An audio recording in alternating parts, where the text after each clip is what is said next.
Bulan ini masih bulan yang Allah istimewakan, Allah muliakan. Begitu juga bulan depan, bulan Muharram.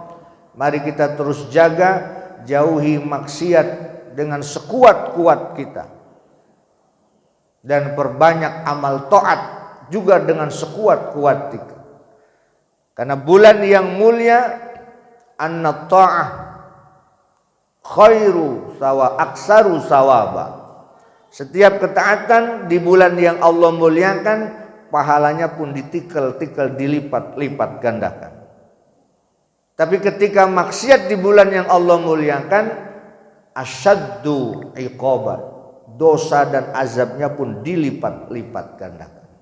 Dalam kitab Durratun Nasih diterangin, Pak, ada preman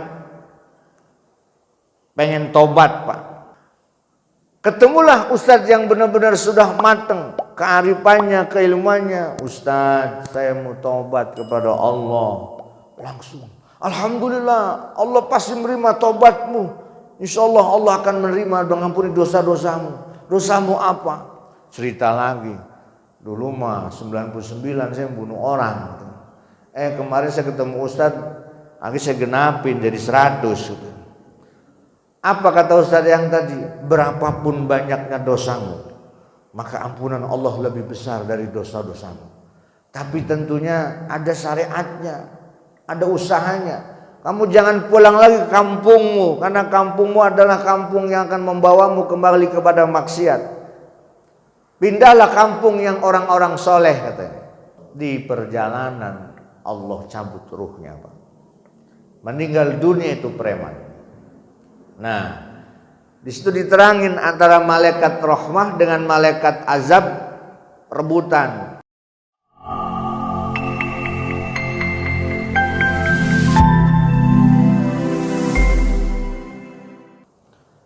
Assalamualaikum warahmatullahi wabarakatuh.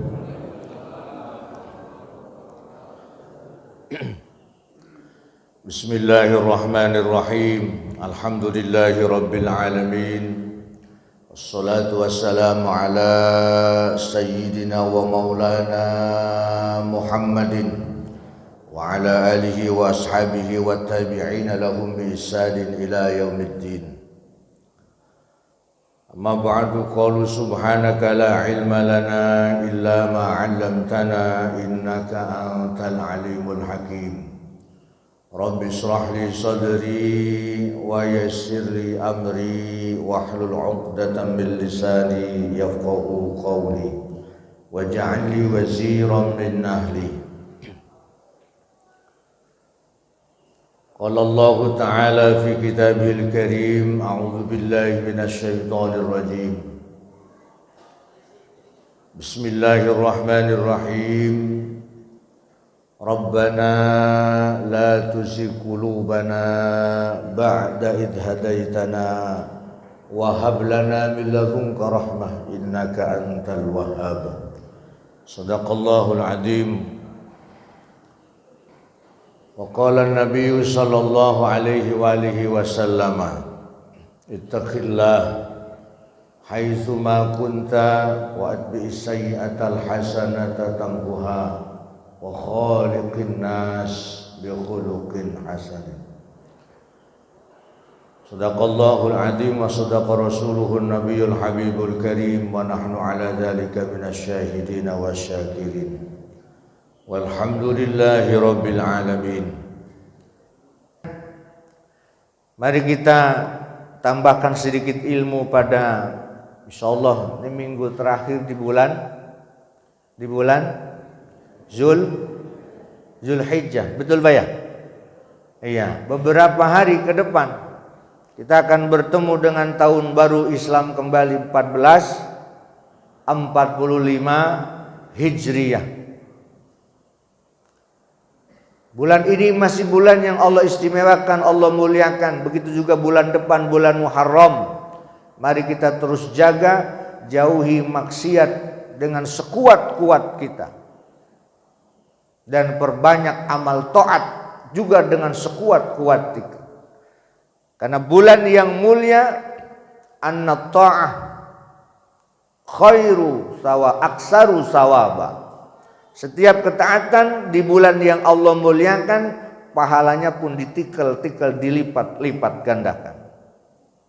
Tapi ketika maksiat di bulan yang Allah muliakan, asyaddu iqaban, dosa dan azabnya pun dilipat-lipat gandakan. Tapi insya Allah bapak-bapak, ibu-ibu jangan khawatir. Ya, setiap langkah kaki bapak ke masjid sudah ampunan dosa, Pak.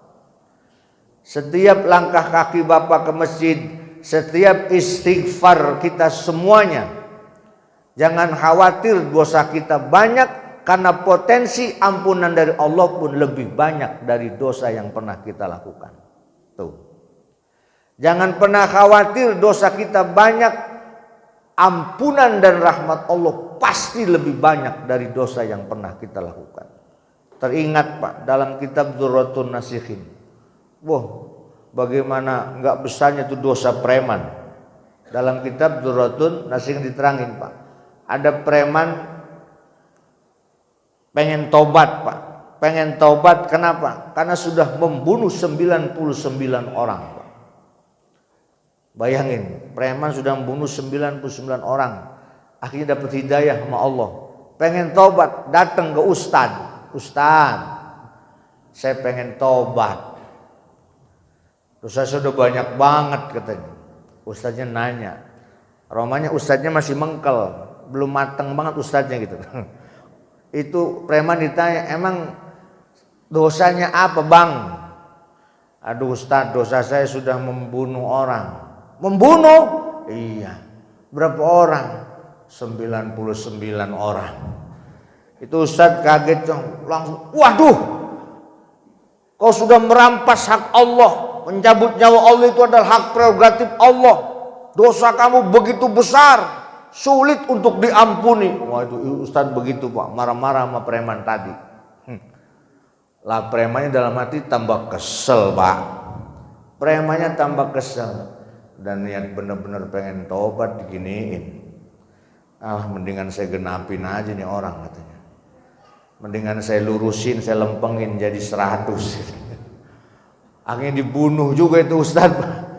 Dibunuh saking kesel, digituin nama Ustadz, mau tobat dikatakan dosa begitu besar, kata tidak akan diampuni Allah. 100 Pak, pas, cepet. Ustadz itu dibunuh juga. Akhirnya preman tadi ya mengembara lagi, mencari lagi Ustadz yang bisa membimbing dia untuk bertobat. Ketemulah Ustadz yang sudah matang. Kalau tadi Ustadznya masih mengkel. Ibarat buah-buahan. Ini sila saya doang. Ketemulah Ustadz yang benar-benar sudah matang, kearifannya, keilmuannya. Ustadz, saya mau tobat kepada Allah. Langsung, alhamdulillah, Allah pasti menerima tobatmu. Insya Allah Allah akan menerima, mengampuni dosa-dosamu. Dosamu apa? Cerita lagi. Dulu mah 99 saya membunuh orang. Kemarin saya ketemu Ustadz, akhirnya saya genapin jadi 100. Apa kata Ustadz yang tadi? Berapapun banyaknya dosamu, maka ampunan Allah lebih besar dari dosa-dosamu. Tapi tentunya ada syariatnya, ada usahanya.